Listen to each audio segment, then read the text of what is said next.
Um incêndio atingiu uma habitação no concelho de Passos de Ferreira. Para o local foram mobilizados os bombeiros voluntários de Friamundo com 3 viaturas e 8 operacionais. Durante o dia de hoje, o Novo Canal esteve a acompanhar uma operação de fiscalização da GNR de Penafiel. A fiscalização decorreu na Praça das Portagens da A4, em Amarante. Regras de cadastro predial estão a prejudicar negócios na região. São 7 os concelhos do país que estão a ser prejudicados pela falta de uma plataforma informática, entre eles Paredes e Penafiel. Uma grande reportagem para ver desenvolvida neste Novo Jornal.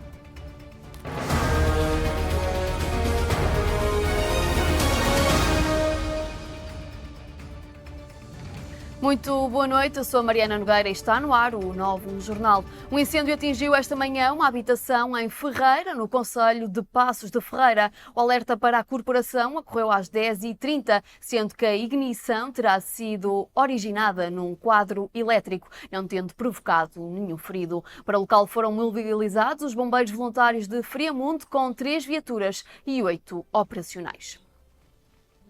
E durante o dia de hoje, o Novo Canal esteve a acompanhar uma operação de fiscalização do destacamento de trânsito da GNR de Penafiel, que visou essencialmente veículos pesados. A fiscalização decorreu na Praça das Portagens da A4, em Amarante, o sentido Penafiel-Amarante, e visou, sobretudo, o controlo de tacógrafos, velocidade, documentação e peso de veículos pesados, bem como o consumo de álcool. Além dos veículos pesados, foram controlados veículos ligeiros de passageiros.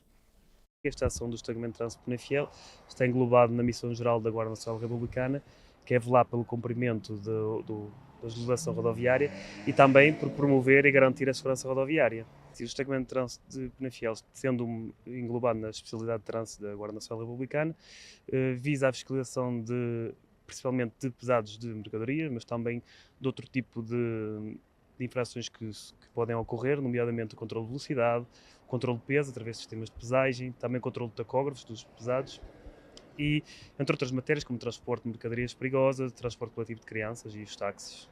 Então, dependendo do foco que vamos dar à fiscalização, seja contra a velocidade ou uma fiscalização geral, que é neste âmbito que está a decorrer no dia de hoje, trazemos os equipamentos necessários, por exemplo, o controle do tacógrafo é feito através da leitura, quer do aparelho de tacógrafo, quer do cartão de condutor, temos os equipamentos prontos para isso, fazemos então a fiscalização e, caso sejam detectadas infrações, são elaborados os respectivos autos de contraordenação. A sinistralidade rodoviária é uma das principais causas de morte, quer em Portugal, quer no mundo. E o fator denominante é, por regra, o fator humano, ou seja, as principais causas de acidentes em Portugal é o excesso de velocidade, é a condução sob efeito álcool, o uso indevido de telemóvel durante a condução, a realização de manobras perigosas. Todas essas causas são determinantes porque é um fator humano. Chegar aos condutores e apelar para eles terem comportamentos mais adequados e contribuírem para a redução desses índices de sinistralidade. A CAN alerta aos condutores para adotarem sempre uma condução atenta, cautelosa e defensiva, que assim contribuem para a redução da sinistralidade rodoviária, adotando comportamentos mais seguros, ou seja, não fazerem ingestão de bebidas alcoólicas quando irão iniciar a condução, não conduzir com excesso de velocidade, adotar a sua velocidade às condições quer da via, quer das condições meteorológicas, evitar manobras perigosas. Nós também pretendemos fazer um alerta especial aos condutores de veículos de 2 rodas, que têm aumentado o fluxo de veículos de 2 rodas nas nossas vias, porque eles podem ser considerados um grupo de risco pelo facto das consequências de acidentes com veículos de 2 rodas normalmente terminam com consequências graves. Por isso a importância de utilizar equipamento de proteção adequado e seguro e também material retrorefletor para serem vistos e ter uma condução atenta para evitar então a sinistralidade rodoviária e consequências graves que pode resultar desses acidentes de viação. As regras de cadastro predial estão a prejudicar negócios na região. São 7 os concelhos do país que estão a ser prejudicados pela falta de uma plataforma informática, entre eles Paredes e Penafiel, o que tem causado imensos transtornos relativamente a negócios jurídicos que giram em torno de bens imóveis. O Novo Canal entrou em contacto com o bastonário da Ordem dos Notários, com um consultor imobiliário e uma notária para perceber, afinal, de que forma Paredes e Penafiel estão a ser afetados. a lei exige determinados procedimentos, eu não vou entrar em questões muito técnicas, nomeadamente cadastrar os prédios, que depende de um técnico habilitado em cadastro predial e tem que ser um técnico que consta da lista oficial da Direção-Geral do Território, mas a plataforma na qual esse procedimento tem que ser inserido e onde ocorre esse procedimento, essa plataforma não foi disponibilizada. Portanto, isto significa o quê? Foi colocada uma lei cá fora, portanto há um decreto-lei que entrou em vigor em 21 de novembro de 2023, que é a partir dessa data que se verifica esta impossibilidade de transmissão e de fazer atos relativamente a esses imóveis. Saiu essa lei com essa exigência, mas não foram criados os meios para que os cidadãos possam efetivamente cumprir com a lei. Não foram acauteladas todas as situações? Exatamente, pronto, isto tem sido muito complicado. Mas, entretanto, o Conselho de Ministros aprovou uma resolução para inverter esta situação. E qual é o ponto da situação? Pronto, houve bastante pressão por parte dos notários, por parte dos cidadãos, por parte de todos os tituladores, porque não são só os notários, são advogados, solicitadores que titulam, que fazem este tipo de negócios, para que esta situação fosse ultrapassada. E teria que ser ultrapassada ou a Direção-Geral do Território criar a plataforma e pôr a plataforma operacional, ou então, e que foi a via encontrada, suspender a parte da lei naquela parte que efetivamente o artigo, que é o artigo 30 desse decreto-lei, que prevê a nulidade do ato, que é a sanção mais gravosa que se pode verificar, porque é uma nulidade, o ato é nulo. Refira-se que foi o anterior Executivo que aprovou um diploma que previa uma suspensão da aplicação das ditas normas legais até 31 de agosto, que nunca chegou a ser promulgado. Agora, e para tentar resolver o problema da plataforma informática, o Governo decidiu aprovar um decreto-lei que altera o regime do cadastro predial e que irá prolongar-se até ao início do próximo ano. Se não for possível e se a nova plataforma informática de cadastro predial continuar inoperacional, apesar de ser exigida por lei desde novembro passado, as transações de casas, bem como doações, hipotecas e partilhas, entre outros atos, nos municípios referidos, podem continuar a ser bloqueadas. Neste momento, a lei do cadastro, que entrou em vigor no final do ano passado, e a Ordem dos Notários, desde o primeiro dia, alertou para os problemas que se iam colocar, que tinham a ver com a impossibilidade de transmitir imóveis, ou pelo menos acabar o processo de transmissão, por falta de uma plataforma informática que estava prevista na lei e que a lei, portanto, tornou exigível a existência dessa plataforma. O que aconteceu foi que, apesar dos alertas da Ordem dos Notários, na anterior legislatura nunca foi concretizada a existência dessa plataforma informática, porém em março foi aprovado em Conselho de Ministros a suspensão da lei com efeitos retroativos. Também as agências imobiliárias têm sentido na pele, ou melhor, na carteira de clientes, os efeitos desta problemática. Carlos Santos, consultor imobiliário da Remax Top, revela mesmo que, se não vender, não ganha. E, neste momento, com receio que os negócios sejam considerados inválidos, tem sido difícil responder às necessidades de qualquer cidadão comum. Estamos a falar há cerca de 7 meses já que os atos estão a ser impedidos basicamente de serem registados. Podem-se fazer, mas não são registados. E como é óbvio, nós no setor imobiliário devemos salvaguardar os interesses dos nossos clientes, sejam os compradores, sejam os vendedores. E temos que os alertar para essa situação. O que é certo é que são negócios que não se fazem, que afetam diretamente não só as partes envolvidas no negócio, que é o comprador como o vendedor, mas também, obviamente, as imobiliárias, que ficando impossíveis de fazer o negócio, também não podem, obviamente, faturar, digamos assim, que é mesmo o nome. Não é? Uma grande reportagem que já está disponível na íntegra em todas as plataformas do Novo Canal.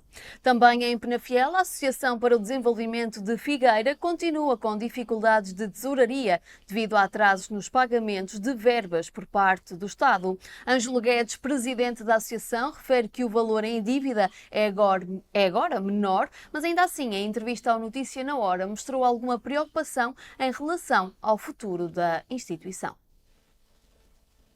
Na verdade, neste momento temos cerca de uma dívida de 243 mil euros. Infelizmente, nós temos uma temos duas casas-abrigo, mas temos uma que é a casa-abrigo principal, que foi pedida para ser feita no ano 2000 pela Segurança Social, que é a maior casa-abrigo do país. Estamos a falar de uma casa-abrigo que acolhe 15 mulheres e 30 crianças. Neste momento tem cerca de 47 utentes. Tem 17 mulheres e as outras são crianças. O que é certo é que, diz a lei, a casa-abrigo vai fazer 20 anos em outubro que entrou a primeira vítima lá dentro. Já passaram dezenas delas, dezenas lá dentro. E o que é certo é que a nossa casa-abrigo, que há mais no país, há muitas, há cerca de 38 casas-abrigo no país, e a nossa casa-abrigo, no meio delas todas, a nossa casa-abrigo é a que recebe menos de comparticipação referente às outras. E nós pagamos sempre aos funcionários, está tudo em dia, vencimentos em dia, tabelas em dia, não devemos nada a ninguém. Presidente, mas para além destas verbas que, no seu entender, estão desajustadas relativamente às outras associações, há aqui uma dívida muito grande da Segurança Social. Quando nos chegou este caso às mãos, a dívida era de 318 mil euros. Entretanto, este caso foi tornado público e disse-me agora, antes de entrarmos no ar, que a Segurança Social já vos fez uma transferência, um pagamento de 75 mil euros. Assim sendo, de dívida, neste momento, a Segurança Social tem para convosco 243 mil euros. Pergunto-lhe, este valor remonta a que mês? Desde que altura é que a Segurança Social está em dívida para com a Associação? É verdade. A Segurança Social pagou-nos 75 mil euros referente aos cuidados continuados, que estava em dívida. E é verdade.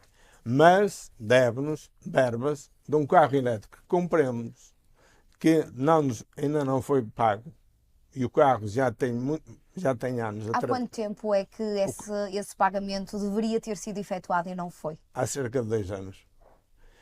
Deve-nos SAS, que é do ano 2022, que não nos pagaram. Nós já pagamos os funcionários já estão noutras valências, e são verbas que ficam para trás. Deve-nos a verba da Casa de Emergência, que é uma verba que desde dia 1 de julho, que tenho sempre a casa cheia e 5 funcionários, 4 funcionários mais uma doutora, que estão lá, e eu não recebo um tostão. Ainda não recebi um tostão desde dia 1 de julho. A ASAI instaurou 5 processos crime e deteve 4 indivíduos no âmbito da operação de fiscalização de combate ao crime de especulação e venda irregular de ingressos para evento desportivo, bem como combate à contrafação no âmbito da segurança alimentar, que decorreu nas imediações do Estádio do Jamor na final da Taça de Portugal. Como balanço da ação, foram instaurados 3 processos-crime pela prática do crime de especulação e venda irregular de ingressos para evento desportivo, 2 processos-crime por contrafação, imitação e uso ilegal de marca e venda ou ocultação de produtos contrafeitos e um processo de contraordenação por falta de implementação de processo HACCP e falta de aviso de restrição de bebidas alcoólicas. Foram apreendidos 5 bilhetes que se encontravam a ser comercializados nas redes sociais, apresentando valores faciais de 20 euros e 30 euros, estando a ser comercializados a valores que oscilavam entre os 150 euros e 320 euros, e ainda 21 artigos contrafeitos, designadamente vestuário e acessórios, por utilização indevida de marcas registadas sem autorização dos seus legítimos titulares, no valor aproximado de 850 euros. Os advogados com 25 e mais de 35 anos de inscrição na Ordem foram distinguidos pela delegação de Paredes da Ordem dos Advogados em cerimónia que decorreu no Tribunal de Paredes. A delegação de Paredes já há vários anos que vem desenvolvendo esta iniciativa, homenagear os nossos colegas hoje com uma parte diferente, em que obtemos também, que penso que é gratificante para todos, homenagear os colegas com mais de 25 anos, que já fizeram 25 anos, e os advogados que já fizeram mais de 35 anos, alguns deles já quase com 50 anos, portanto com 44, 45, e portanto é sempre importante homenagearmos Os colegas com 25 anos, temos 3 colegas, a doutora Isilda Leal, o doutor Rui F. Correia e a doutora Maria Júlia Cancela. E vamos homenagear também 8 colegas que já fizeram 35 anos de exercício da profissão. Com as práticas informáticas, cada vez estamos mais distantes porque estamos nos nossos escritórios, isto acaba por nos aproximar a todos e a reconhecer, para eles perceberem que um dia mais tarde o exemplo que eles vão seguir também vai ser o que os vai ajudar no caminho que eles vão percorrer na advocacia. É uma homenagem quase pela resiliência de trabalharem estes anos todos numa profissão tão desgastante, tão importante, e é bom receber esse reconhecimento por parte da Ordem, dos colegas. É um sinal de que também se reconhece esse trabalho. Eu mesmo já fui homenageado com os 25 anos. É fundamental para manter a moral, se quisermos, dos advogados em alta. E é merecido, é sobretudo merecido. É o reconhecimento de uma vida entregue à profissão. Nós que lidamos com os seus advogados todos os dias, nos tribunais, eu agora menos porque estou em tarefas de coordenação, mas quando trabalhava via o serviço que eles desenvolviam, que é um serviço essencial à administração da justiça. Sem eles o cidadão não tem uma devida representação nos tribunais e, portanto, é bom que se reconheça o trabalho de quem anda uma vida a trabalhar em prol do cidadão, a representá-lo com dignamente no tribunal. Uma tradição que nós criámos aqui há alguns anos e, na sequência daquilo que eu há pouco disse, resulta de termos criado, nós quando entramos há quase 50 anos, termos criado um convívio entre os advogados que tornou possível manter-se esta tradição hoje. Portanto, nós somos os primeiros a criar este movimento que depois foi repercutido e se mantém hoje vivo. Nós fomos a primeira comarca no país a fazer aqui as homenagens a quem tem mais de 25 anos. Este ano quiser alargar aos 35, para mim já fica um bocado ultrapassada, porque eu já vou nos 47, não é? Com alguma emoção, como é óbvio, já são muitos anos daqui da advocacia, que é uma profissão nobre e que tenho grandes colegas e amigos na profissão, e ser relembrado por este caminho longo, mas que espero que seja um bocadinho também, que não termine aqui, que tenha mais anos pela frente, mas é sempre uma emoção e claro, é uma festa, para divertirmos, uma festa e celebrarmos todos juntos estarmos aqui. É um ato de reconhecimento e, para além disso, também acaba por ser, digamos assim, um bocadinho que nós podemos confraternizar, não é? E é bom, acima de tudo, ver que os colegas que se deslocam aqui e que têm apreço, não é? E, acima de tudo, respeito, digamos assim, para mim, o facto de estar aqui e eu poder estar aqui com alguns colegas que, inclusive, alguns já não exercem a advocacia, e estarem aqui presentes, para mim, efetivamente, este ato é um ato de reconhecimento e, acima de tudo, de respeito para com os colegas que exercem a advocacia. Eu já nisto há 25 anos, passou rápido, foi um percurso muito significativo, de muitas aprendizagens, de muitas mudanças. O direito e a advocacia é algo que me diz muito, que me entusiasma dia a dia pela diferença, pelos desafios, pela novidade constante e pela necessidade constante também de estudo, de leitura e de acompanhamento daquilo que é a realidade social. E o direito tem que evoluir, o direito não pode estagnar. E, portanto, foram 25 anos que passaram num ápice. Um reconhecimento justo para uma classe que trabalha sempre em defesa dos mais fracos. Sabemos que são o garante também da realização da justiça. O advogado nunca é um empecilho. O advogado é alguém que está disposto a ajudar e a defender os direitos de todos aqueles que, ou abraços com a justiça, ou porque reclamam dela a sua justiça, acaba por assumir uma função importantíssima para que ela se realize. E, portanto, esta homenagem que é feita aos advogados é mais que justa. 25 anos é uma carreira já intensa e depois temos colegas com muito mais anos. No desporto, destaque para a entrevista a Pedro Soares, jogador do Amarante Futebol Clube, que subiu no último fim de semana à Liga 3. No Notícia na Hora, o atleta revelou como é que foi vivido este momento entre a equipa. Foi um sentimento inexplicável. Nunca subi divisão a nível sénior. Foi também uma época muito boa a nível individual e coletivo, que foi o que culminar de muitos êxitos, muitas conquistas. Festejarmos com os nossos adeptos foi incrível. As pessoas de Amarante são apaixonadas pelo clube e foi uma época que realizámos tudo aquilo que queríamos e agora o nosso objetivo é o Jamor.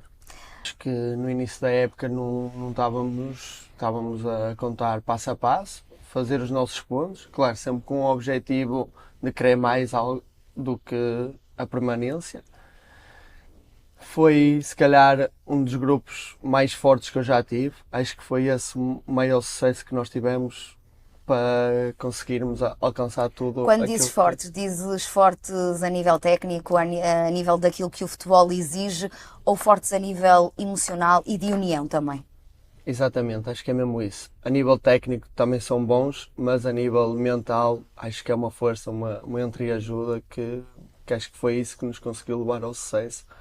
E também o nosso mister, mesmo, e a equipa técnica, mesmo quando nós queríamos relaxar ou assim, mentalmente, ele puxava-nos sempre para cima para continuar. E acho que esse foi o segredo do Amarante.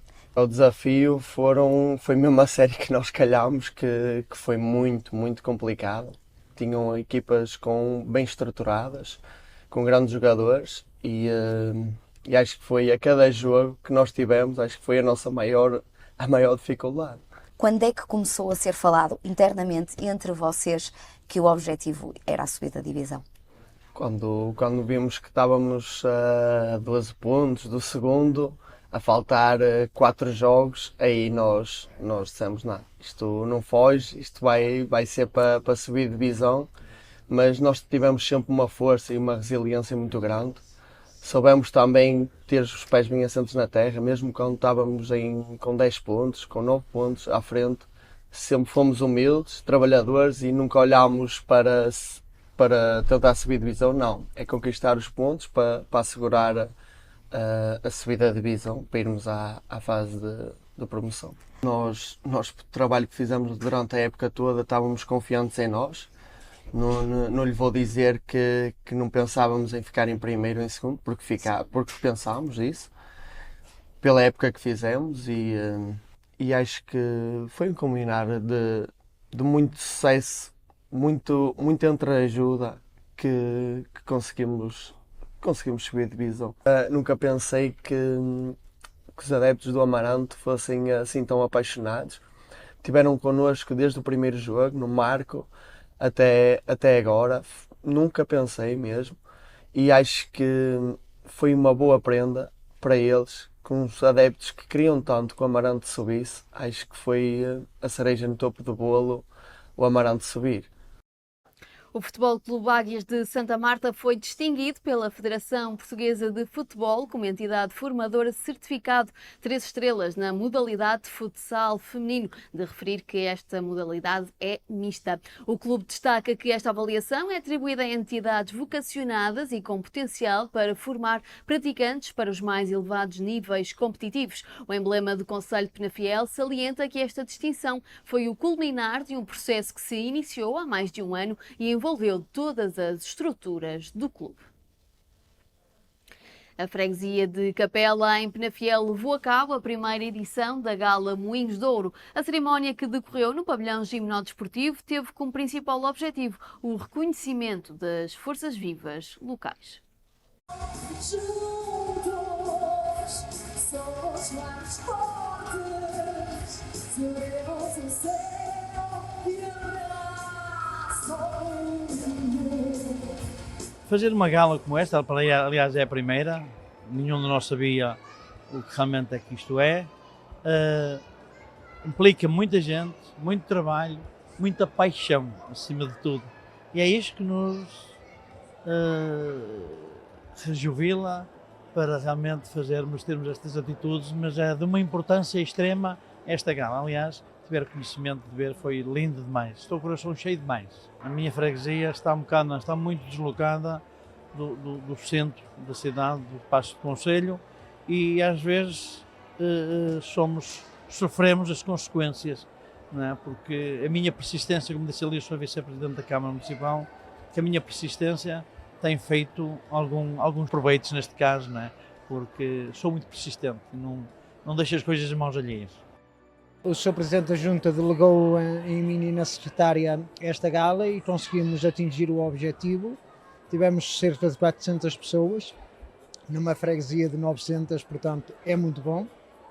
E espero que tenha sido do agrado de todos e penso que foi do agrado de todos. Foi um culminar de um processo que nós tínhamos idealizado na Junta de Freguesia, que era o reconhecimento das forças vivas locais e juntamente com, tal como o nome indica, os moinhos de ouro da nossa freguesia, tornámos veículos de informação e de levar o nome da freguesia mais longe através das votações das redes sociais, o que envolveu várias pessoas de várias localidades e demos a conhecer os moinhos da Capela, que era o moinho do Engenho do Azeite, que era os moinhos da Broa, e o Conselho de Penafiel.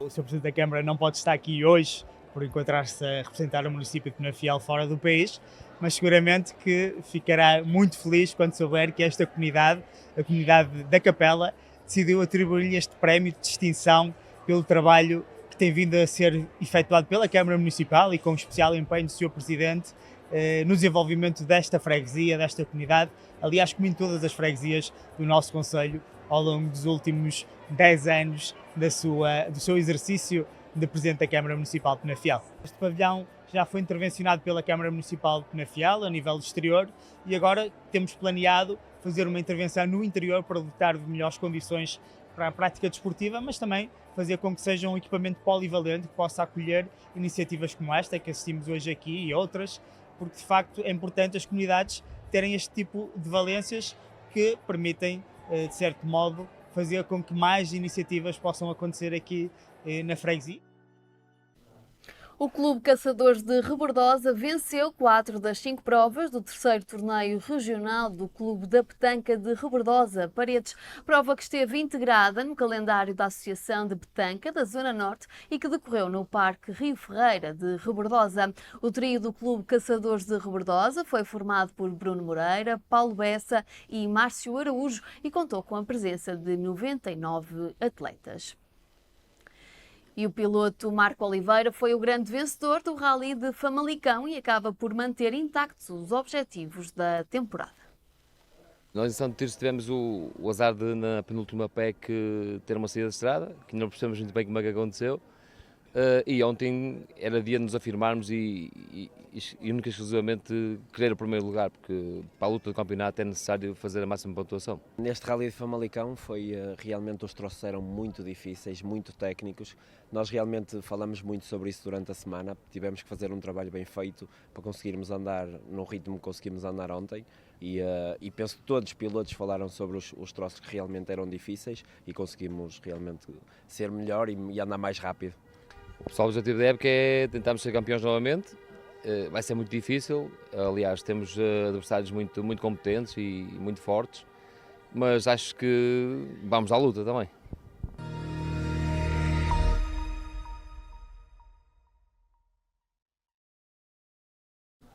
O português João Diniz Silva foi o grande vencedor da Lousada Junior Cup 2. A Associação de Ténis do Porto destaca que o tenista Maiato defrontou e venceu em apenas 2 sets pelos parciais de 7-5 e 6-3.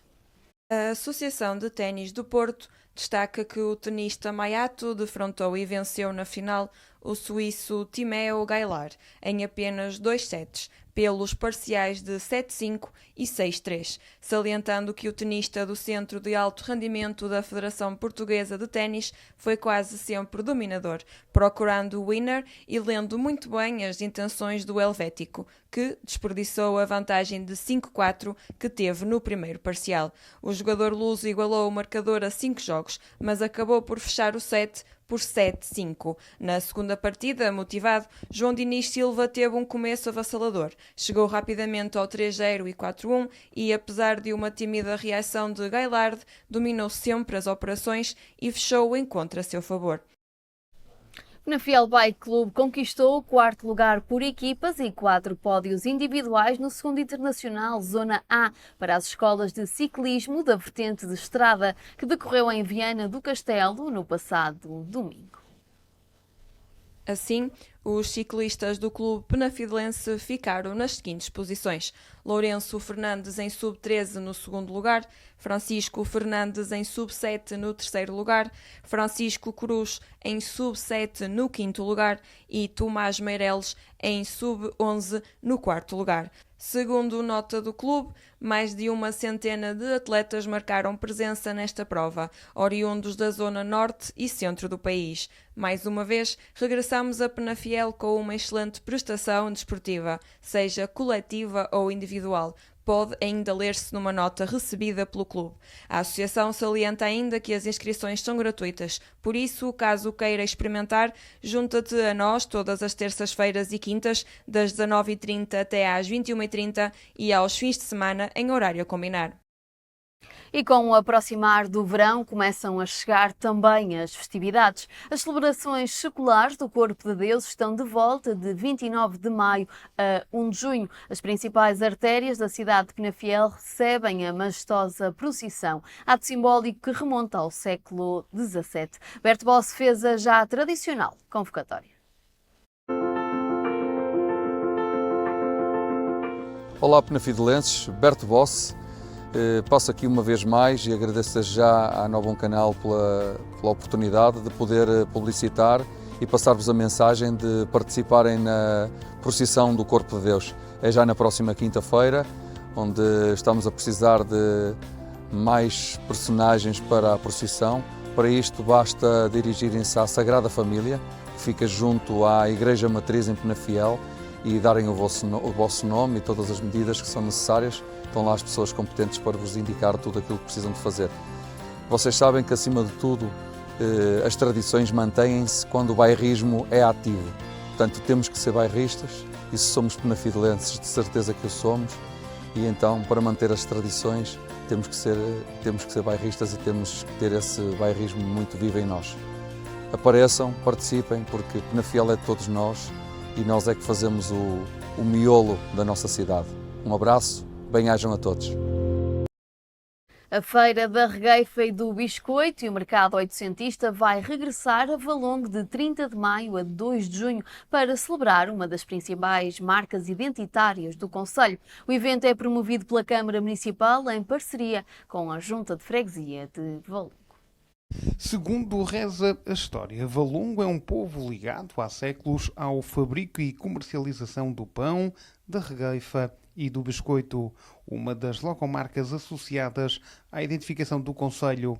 A Feira da Regueifa e do Biscoito e o Mercado Oitocentista, considerada um dos eventos mais emblemáticos de Valongo, iniciou em 2014 e desde então tem crescido em grandiosidade e dimensão.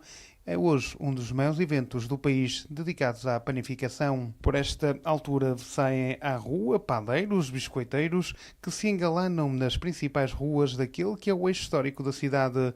A par, o mercado oitocentista dá vida a uma das praças centrais. Gastronomia, artesanato, exposições, recriações históricas, show cooking, desfile alegórico de escolas, concurso da melhor regueifa e de melhor biscoito, bem como concertos e toda uma oferta cultural rica e diversificada são o complemento para este evento. E Cebolido em Festa vai animar aquela freguesia de Penafiel entre os dias 7 e 9 de junho. Música e diversão e várias atividades já estão programadas. O Cebolido em Festa vai estar de regresso este ano nos dias 7, 8 e 9 de junho, numa organização a cargo da Juventude Cebolidense, em parceria com a Junta de Freguesia e demais associações, sendo que está a ser organizado nos mesmos moldes do anteriormente denominado Fim de Semana Cultural e que, de acordo com a organização, garante a mesma animação, variedade de atividades e diversão para todas as idades. Segundo o revelado, esta será uma oportunidade única de expor e dar a conhecer a cultura e as tradições da região de Cebolido, mas também do Concelho de Penafiel, através de diversas atividades culturais como artesanato, concertos, desporto, gastronomia e muito mais.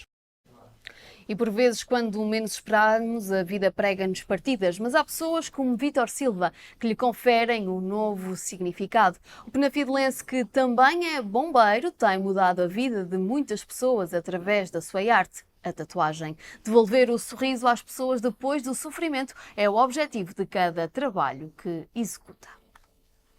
O Vítor une aqui e pega na arte de tatuar para conseguir ajudar e mudar a vida de doentes oncológicos, pessoas que sofreram algum tipo de queimadura, mas principalmente aqui nesta sala para tratar e conseguir tatuar doentes oncológicos. Exatamente, esta sala está a ser pronta mesmo só para este tipo de tatuagens. Tudo o que é à parte disso é noutra sala, mas esta é só mesmo designada a isso. O que é que levou o Vítor a fazer este trabalho, a criar também este projeto de ajudar a mudar assim a vida destas pessoas que passam por estas situações, por esta situação também de doença, em que por vezes perdemos um bocadinho a nossa essência, porque temos que ultrapassar estes obstáculos. E quando falamos aqui de doentes oncológicos, doentes esses que muitas das vezes têm que tirar o peito, a queda de cabelo, que ao fim desses tratamentos deixam-nos assim cicatrizes que o Vítor depois tapa de uma forma muito bonita.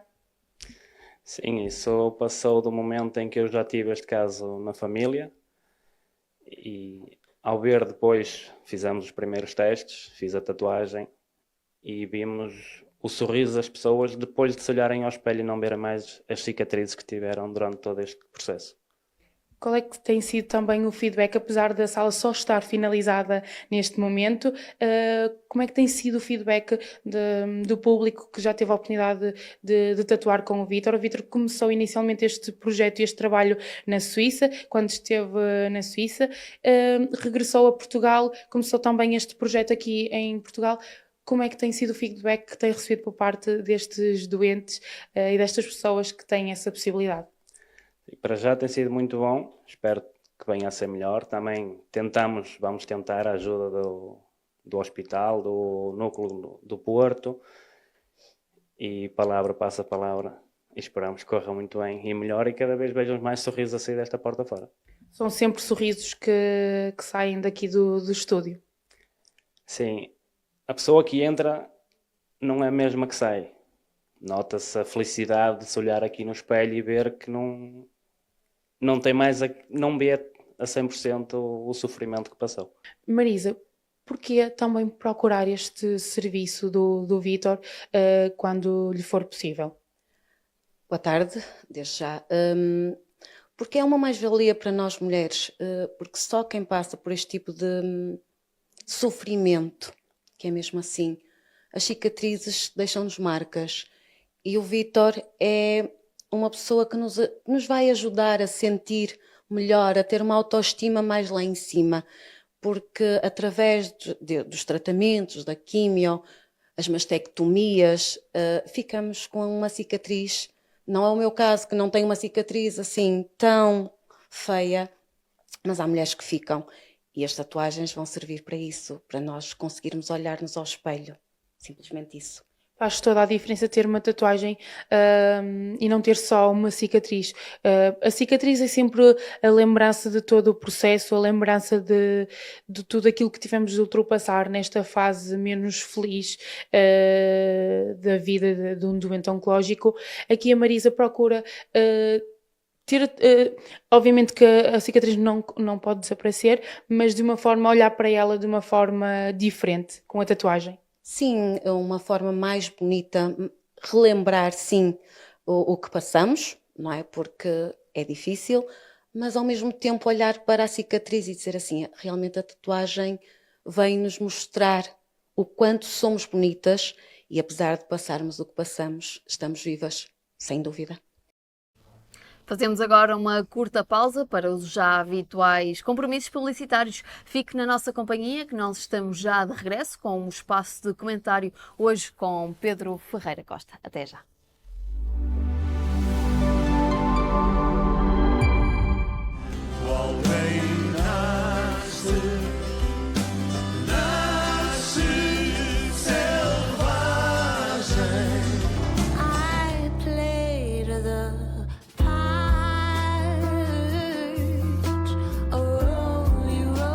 For me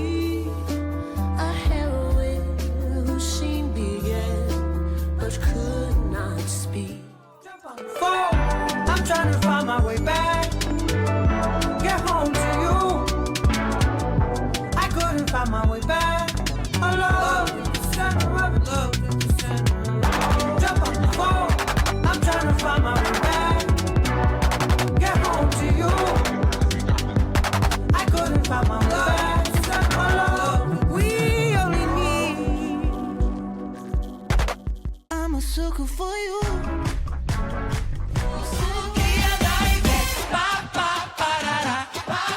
Cuidado com a Carolina que vem depois. Didn't have to know me, keeping me in the moment. I bet you had known me, why don't you say so? Didn't even notice, no punches got to roll. You got to keep me focused. Olá, eu sou o Tony Carreiro e estou aqui convosco. Olá, eu sou a Cuca Roseta e estou no 91 Canal. Boa quadrilha, aqui é o MC Livinho e hoje eu tô aqui no Novo Canal. Acompanha. Olá, eu sou o Nel Monteiro, eu estou no Novo Canal e quero estar daqui a 50 anos ainda. E vocês deste lado igual. Tchau, Nel Monteiro, beijinho. Olá, eu sou o Nuno Erosto, no Novo Canal, um canal a não perder de vista. No Notícias na Hora, a informação e a atualidade encontram-se. Um bloco informativo que oferece uma cobertura abrangente de toda a região do Douro, Tâmega e Sousa. Levaremos também até si as análises aprofundadas dos nossos comentadores convidados. Mantenha-se informado e conectado com a região, com o país e com tudo o que se passa ao seu redor. Sejam bem-vindos ao...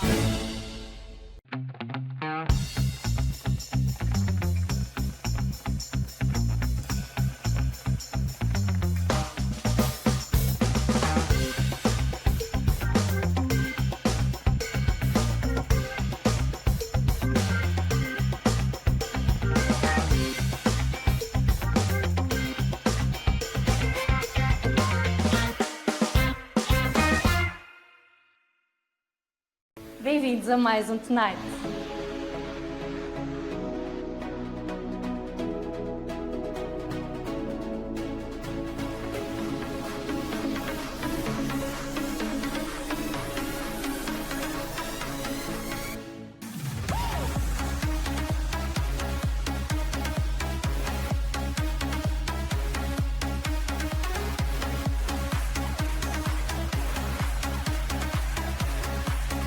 Meu nome é Tânia Figueiredo e se gostam de música e de boa disposição, então não podem perder o Tonight no Novo Canal.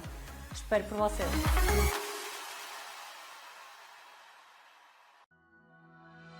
Chegou a hora de ficar a conhecer tudo o que acontece na sua região. Através do Novo Jornal, levaremos até si toda a atualidade do Tâmega, Sousa e Douro. Com uma equipa dedicada e comprometida, estamos prontos para o manter sempre informado. O seu encontro com a informação começa agora.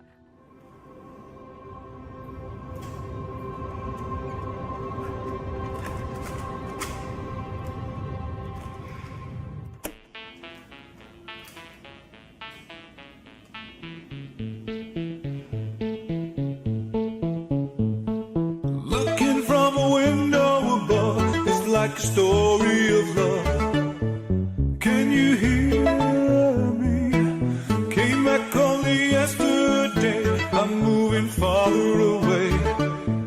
Want you near me? All I needed was the love you gave. All I needed for another day. And all I ever knew. Only you.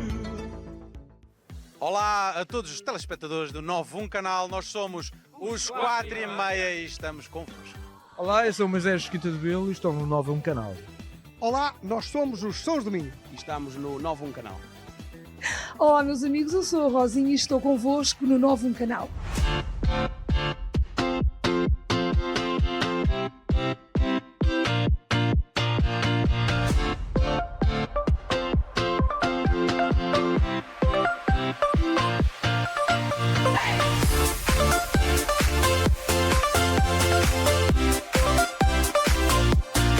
Bom dia novo, de segunda a sexta-feira, aqui no Novo Canal. Não pode perder nenhum programa, porque temos muita coisa para lhe oferecer. Já conhece o Novo Canal? É o local ideal para promover a sua empresa. Se vai inaugurar um espaço, celebrar o aniversário ou se pretende fazer um vídeo comercial e não tem ideias, o Novo Canal é o parceiro ideal. Contacte-nos, temos muito para lhe oferecer.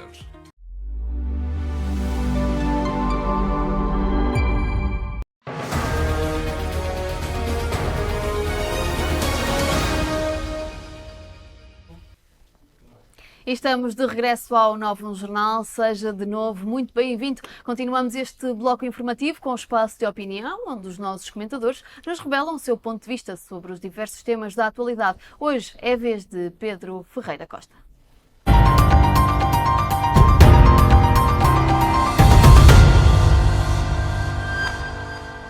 Conselho de Ministros dedicado aos jovens, eleições na Madeira e ainda as eleições europeias. São estes os temas que vão estar hoje em destaque com Pedro. Muito boa noite, bem-vindo ao teu espaço de comentário uma vez mais, Pedro. Olá, Mariana, e permite-me cumprimentar também todos os que nos estão a ver lá em casa. E hoje trazemos aqui novamente temas e começando pelo primeiro, que é a questão do Conselho de Ministros, toca já em alguns pontos que falámos curiosamente há 15 dias, a última vez que cá estive, não é verdade? Muito bem. Mas desta vez dedicado aos jovens, não é? Que também falamos de algumas medidas de jovens da última vez. Exatamente. Nós, a última vez que estivemos aqui a falar, falámos muito sobre o Construir Portugal, que tinha por sua base aqui medidas para colmatar problemas a nível da habitação em Portugal, e falámos muito sobre medidas indicadas e muito elaboradas para os jovens. Hoje, passado 15 dias, e já com um Conselho de Ministros pelo meio, Conselho de Ministros dedicado à juventude, vemos novamente algumas dessas medidas em cima da mesa. Dou-te um exemplo rápido da isenção do IMT do Imposto de Selo, que nós falámos, dou-te também o exemplo da garantia pública, que também falámos, e hoje medidas que já sabemos melhor como é que à partida elas irão funcionar. São as duas mais emblemáticas para os jovens nesta questão do Construir Portugal, pelo menos a nível do que toca a compra e venda de imóveis. Contudo, não são as únicas. Estas aqui estão já aprovadas em Conselho de Ministros, à partida entrarão em vigor no dia 1 de agosto, pelo menos é o que o próprio documento indica.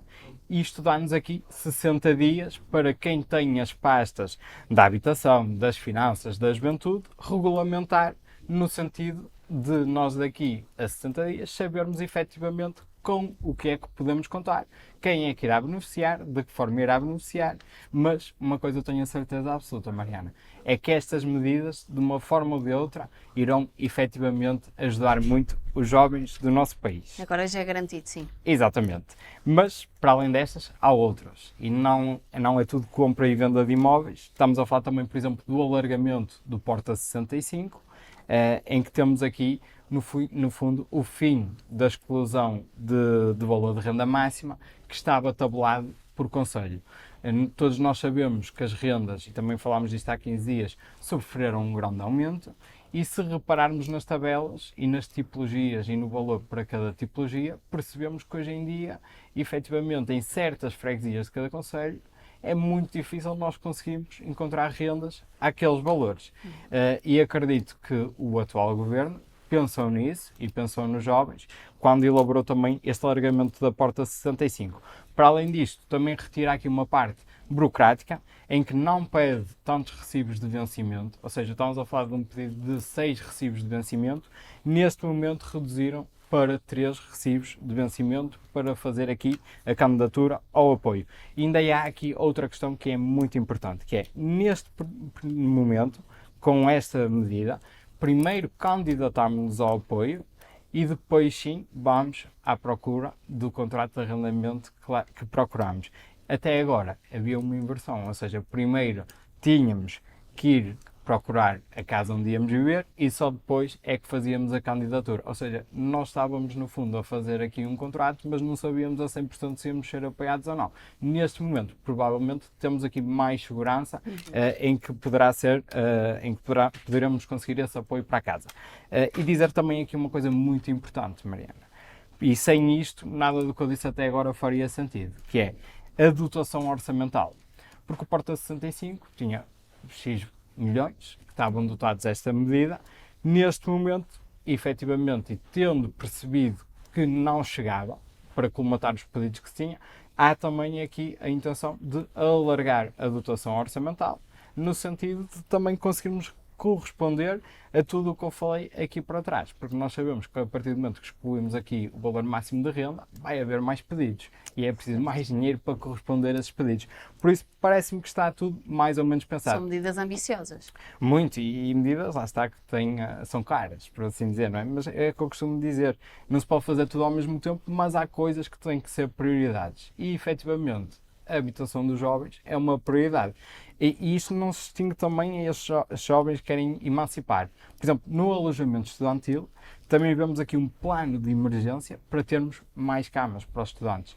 Quer através da oferta de camas que já estão existentes, por exemplo, nas pousadas de juventude, quer também, por exemplo, de camas que estão presentes através da Inatel. Isto são tudo medidas que andam aqui a rondar, lá está, o construir Portugal através aqui da habitação. Mas neste Conselho de Ministros surgiu aqui uma medida que ainda não foi referida aqui no nosso espaço de comentário e que eu gostava de não só dar a conhecer, mas como explicar um bocadinho, porque já percebi que isto está a ser um bocadinho confuso para alguns jovens. Então vamos aqui desmistificar. Exatamente, que é o IRS Jovem. O IRS Jovem, neste momento, vai ter, se for aprovado, vai ter um custo de mais 1.000 milhões de euros a nível de orçamento. E quando eu digo isto, que vai ter um custo de mais 1.000, é porque já havia aqui um custo associado, é porque já havia talvez uma medida parecida. E existia, efetivamente, existia um programa criado em 2020 pelo Dr. António Costa, que era também o IRS Jovem. Apesar do nome ser o mesmo, a medida em si e, no fundo, a sua gênese acaba por ser bastante diferente na aplicação. Tem pontos comuns também, e um dos pontos comuns é que abrange todos os jovens que tenham rendimentos de trabalho dependente e independente e abrange, ou melhor, funciona até aos 35 anos de idade dos jovens. Mas tem mais diferenças do que pontos em comum, como eu estava a dizer. E as diferenças começam desde logo, por exemplo, no número de anos. Porquê? No IRS jovem proposto, não há limite de anos para usufruir desta medida. Apenas há limite de idade, que são os tais 35 anos. Enquanto que no que vigora atualmente, nós temos um período máximo de 5 anos. O que é que eu quero dizer com isto? Imagina que eu começo a utilizar o IRS Jovem aos 21. Eu aos 26 sei que vai acabar, da forma como ele está neste momento concretizado. Com esta medida do Governo da AD, vai-se prolongar no tempo. Ou seja, eu quando fizer 26 anos, vou continuar a usufruir do IRS Jovem até aos 35. Esta é uma das primeiras grandes diferenças, mas há mais duas que eu gostava na mesma de abordar aqui, porque também acho que são importantes. A segunda tem a ver com a forma como se aplica o IRS Jovem.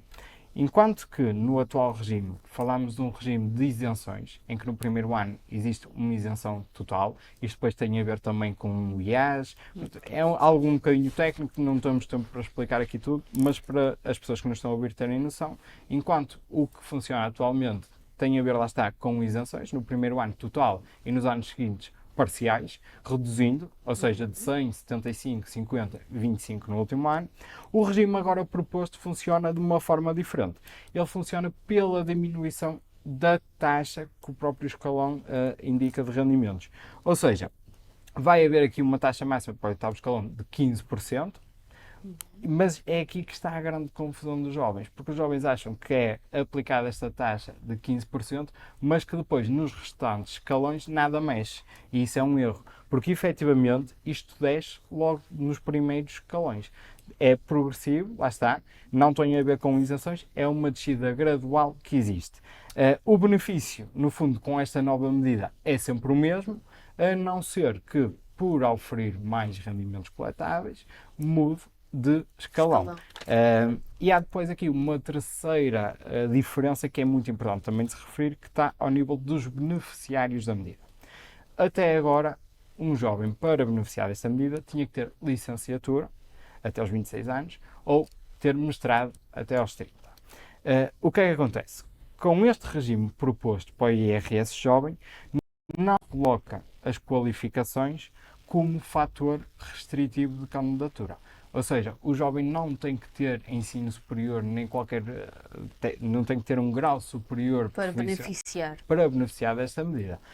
Isto aqui, no fundo, engloba mais jovens, é mais abrangente e acredito que vai ajudar também muitos jovens a ficar cá no nosso país, porque efetivamente há aqui diferenças. Mas também vamos ver essas diferenças já a seguir. Eu só queria dar nota de duas coisas, que é, o PS já disse que nestes moldes em que eu estou a apresentar agora a medida, vai votar contra. E isto pode ser um problema, porque efetivamente a medida tem que ir à Assembleia da República e o Governo da AD não tem maioria para aprovar esta medida. Ou seja, temos que perceber na altura e daqui a algum tempo como é que vão correr as negociações para a aprovação desta medida e se efetivamente vai haver algum partido presente na Assembleia da República que ajude o PSD, o Governo da AD, a aprovar esta medida. Eu não acredito muito no argumento que o PS dá para ir contra a medida. E o argumento, no fundo, é esta medida beneficia apenas os jovens com salários mais altos. Isto acaba por ser uma falácia. Porquê? Eu tive o cuidado de pesquisar e encontrei uma simulação muito interessante para nós percebermos as diferenças. A simulação tem aqui por base um rendimento bruto mensal de 1.000 euros. Com o atual regime, após 5 anos, este jovem vai ter aqui uma poupança de 4.832 euros, segundo estes dados que eu consultei. Com o regime proposto, vai ter uma poupança de 4.715 euros. E eu sei o que é que estás a pensar, Mariana. Efetivamente, ao fim de 5 anos, o atual regime é mais benéfico do que o regime proposto. Aqui a grande questão, e é onde está a falácia disto tudo, é que nós só estamos a fazer isto há 5 anos porque o atual regime só prolonga-se no tempo durante 5 anos. Mas próximo até aos 35 anos de idade. Exatamente. Um jovem que entra no mercado de trabalho começa a usufruir do IRS jovem com 21 ou 22, passado 5 anos aos 27, começa a pagar IRS. E nessa altura, este jovem que ganha os 1.000 euros brutos mensais já vai pagar 1.165 euros de IRS, enquanto com o regime que está a ser proposto, vai-se continuar a notar o benefício que traz o IRS jovem. Ou seja, se fizermos a conta aos anos todos que provavelmente o jovem vai beneficiar com este apoio, é muito mais favorável o regime que está a ser agora proposto. Contudo, e também é importante de fazer esta ressalva, as indicações que eu tenho, e daquilo que também consegui recolher, é que efetivamente os jovens que neste momento já estão a usufruir do atual regime vão poder escolher entre manter-se nele, se for benéfico para eles, ou transitar para o regime agora proposto no caso de ele ser aprovado. Ou seja, há aqui sempre a possibilidade do jovem não sair prejudicado se assim o for a nível monetário. Por isso, muito honestamente, não vejo aqui grandes inconvenientes, nem grandes problemas em aprovar uma medida como esta, que trará benefícios não só em 5 anos, mas provavelmente para muitos mais anos da vida dos nossos jovens. Exatamente. Temos então de ir adiantando, Pedro. Muito bem. Relativamente ao Conselho de Ministros, não sei se queres terminar aqui o raciocínio. Uma nota final. Ontem existiu mais um Conselho de Ministros. E neste, para aprovar medidas também presentes na estratégia Construir Portugal. Foi revogado, por exemplo, o regime do arrendamento coercivo, entre outras medidas, e como estamos com pouco tempo, também não me vou alargar nesta questão. Mas dizer apenas uma situação. Pedro Nuno Santos disse ontem também que o Governo faz vários Conselhos de Ministros, está sempre a fazer Conselhos de Ministros, parece que está permanentemente em campanha. Disse ainda também que é um governo sem estratégia, sem visão, sem coerência e deixa-me dizer uma coisa, Mariana. O que me choca mais aqui é a falta de intelectualidade política nestas declarações de Pedro Nuno Santos, porque efetivamente o que se está a passar provavelmente é que Pedro Nuno Santos está a pensar que o governo da AD está a ser um governo impactante. Ou seja, estas medidas, num curto espaço de tempo, estão efetivamente a ser faladas. Quem comunica diariamente com as pessoas sabe disto. As pessoas estão a falar. Até podem não concordar tanto com um pormenor ou com outro, mas falam sobre elas. E dizer-te só, para finalizar, Mariana, que efetivamente estas medidas não conseguem resolver todos os problemas que nós temos. Até porque muitos deles não se resolvem apenas com uma medida. Precisam de reformas estruturais para serem resolvidos. Mas o que estas medidas nos estão a trazer é resolver urgências e dar-nos tempo para planear as reformas. E isso o Governo da AD acho que está a fazer de uma forma exemplar, na minha opinião. Portanto, esperemos pelos próximos Conselhos de Ministros para saber então se esta medida e a última que estavas a referir do IRS será ou não aprovada. Uma pequena nota sobre as eleições na Madeira? Muito bem, eleições da Madeira. Eleições da Madeira, e não querendo estar aqui a meter percentagens em cima da mesa ou estar a ser demasiado teórico na análise aos resultados, gostava de dar também aqui 2 ou 3 notas que efetivamente são muito interessantes. Primeiro, temos uma vitória percentual do PSD. Segundo, temos uma queda dos partidos mais à esquerda. O Bloco de Esquerda e o Partido Comunista perdem aqui o seu mandato que tinham no Governo Regional da Madeira. E porquê é que tudo isto acaba por ser interessante e talvez até, se quisermos, um pouco caricato? Nos últimos tempos tem-se vivido uma instabilidade governamental na Madeira, fruto de toda a situação que tem parado à volta do governo e do seu líder, em que há inúmeros casos que neste momento estão a ser investigados pela Justiça, como todos nós sabemos, e o mais interessante disto tudo é que, apesar de tudo isso, não vemos uma reviravolta na Madeira. Ou seja, a Madeira volta a dar um voto de confiança ao PSD. Claro que isto é um resultado historicamente negativo, não vamos estar aqui a dizer que não é, mas por si só este resultado mostra talvez que existiram verdadeiras reformas nos últimos anos na Madeira que fazem a sua população querer continuar a ter este partido à frente dos seus destinos, porque com tanto desgaste político, e o desgaste é natural quando se governa durante tantos anos, é muito estranho, efetivamente, o PSD conseguir ainda ter um resultado e colocar-se em primeiro lugar nas intenções de voto da população da Madeira. E dar aqui só mais uma nota em relação às eleições da Madeira, e termina este capítulo com isso, que tem a ver com o resultado eleitoral do Chega. O Chega é um partido que ele próprio quer ligar-se muito aos temas da corrupção. São vários os cartazes que nós vemos que é: vamos acabar com a corrupção em Portugal. Muito bem, tudo muito justo. Eles têm legitimidade para dizer aquilo que entendem. O mais interessante é que, tendo em conta todos estes escândalos que existiram na Madeira, o Chega só consegue aqui, basicamente, metade do que conseguiu nas legislativas em Portugal. Ou seja, o Chega não consegue cavalgar nestas eleições para o Governo Regional da Madeira. Isto, por si só, também acaba por ser um dado muito interessante e de análise futura. Passamos então para o último tema que nos trazes hoje, aqui já a ir acelerando, as eleições europeias, e um bocadinho em ponte com o primeiro tema do Conselho de Ministros dedicado aos jovens. Podemos afirmar que a Aliança Democrática tem aqui uma mostra que mostra que há uma aposta na juventude? Sem dúvida alguma.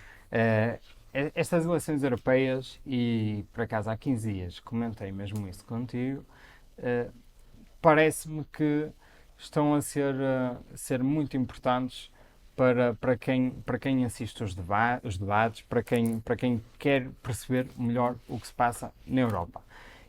Existia uma tendência, e isto aqui não me vale a pena também escondê-lo, porque é a realidade e quem tiver a tempo percebe isso, de monopolizar as eleições europeias quase como um barómetro para eleições internas e quase usar as eleições europeias para debater temas nacionais.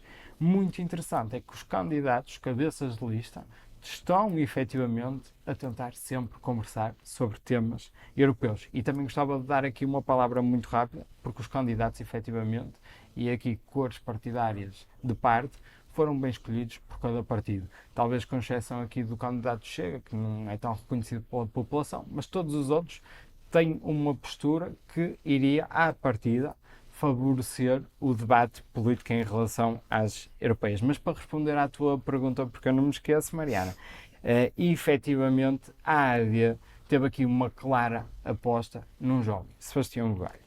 Muito interessante, e eu posso dizer que já estive na rua em campanha no sentido das eleições europeias, e aquilo que mais ouço é uma conotação extremamente positiva acerca do candidato da AD.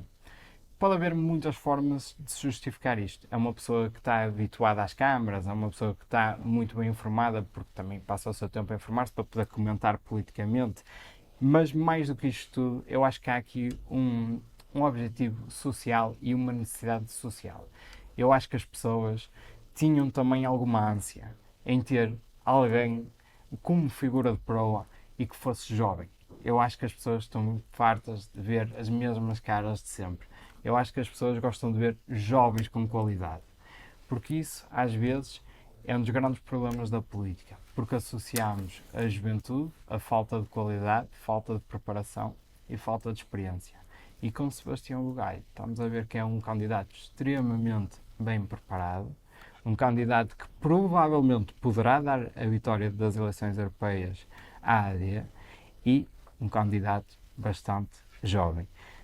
Uma nota final, talvez, aqui sobre a questão das eleições europeias e por falar na Europa, hoje temos aqui também Zelensky. Isto aqui é importante de dizermos, Mariana, porque a Ucrânia é um país que está a tentar aderir também à União Europeia, mas mais do que isso, hoje vieram fazer cá um acordo bilateral para 10 anos com a Ucrânia, entre Portugal e a Ucrânia, em que já existe até um acordo para uma ajuda militar de mais de 100 milhões neste primeiro ano, mas acho que é simbólico e acho que a política também precisa de pessoas como o presidente ucraniano. Pessoas que há 2 anos atrás, ou 3 anos, ou uma série de anos atrás, tinha um percurso totalmente diferente. Era ator, era comediante, foi uma pessoa que se candidatou para tentar mudar o seu país e de repente vê-se de braços com uma guerra que ninguém quer e vemos uma pessoa totalmente mudada e que acredito que neste momento é uma figura mundial, não só do país que representa, nem só da Europa, é uma figura mundial pelo esforço que está a fazer e pela vontade de ajudar o seu próprio povo a sair de uma posição muito complicada. E eu acho que isso é o dever de todos os políticos também, é ajudar o seu povo, a sua população, a sair de posições complicadas e dar-lhes sempre as melhores condições de vida possíveis. Mariana, não sei se me permites... 30 segundos finais. 30 segundos finais, perfeito, é mais do que suficiente só para dar aqui um convite. E peço que as pessoas que gostem de eleições europeias e que até talvez ainda estejam indecisas ou que nutram algum sentimento pela AD, vai haver em Passos Ferreira, ou seja, aqui na nossa região, isto é importante de se dizer, sexta-feira e sábado, 2 atividades muito importantes relacionadas com as eleições europeias. A primeira na sexta-feira, mais relacionada, lá está, com a parte mais teórica das eleições europeias, realizada pela JSD. Depois podem também, através das redes sociais, perceber mais informações acerca desta atividade. E no sábado, para finalizar, Mariana, um almoço com Sebastião Bugalho, em que tenho a certeza que também terá uma intervenção mobilizadora e esclarecedora sobre a opinião dele do que é que deverá ser a União Europeia. Muito bem, muito obrigada, Pedro. Assim terminamos. Prometo que para o próximo comentário teremos mais tempo. Muito obrigado. Obrigada pelo teu comentário. E com as subidas das temperaturas, é já este sábado que vai reabrir ao público a piscina verde do Parque da Cidade de Paredes. Com lotação para 400 utilizadores, dispõe de condições para a mobilidade reduzida, acompanhamento e vigilância de nadador Salvador. E é com esta notícia que estamos à espera de saber quais as previsões da meteorologia para os próximos dias.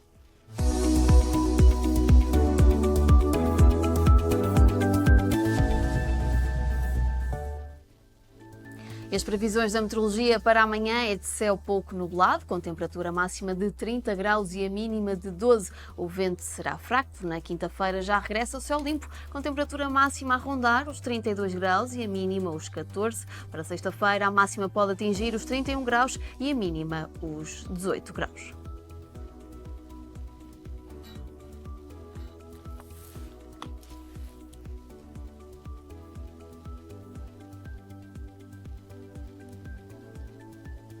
E é desta forma que encerramos o Novo Jornal desta terça-feira. Obrigada pela sua companhia. Estamos de regresso amanhã, à mesma hora, e contamos consigo. Até lá.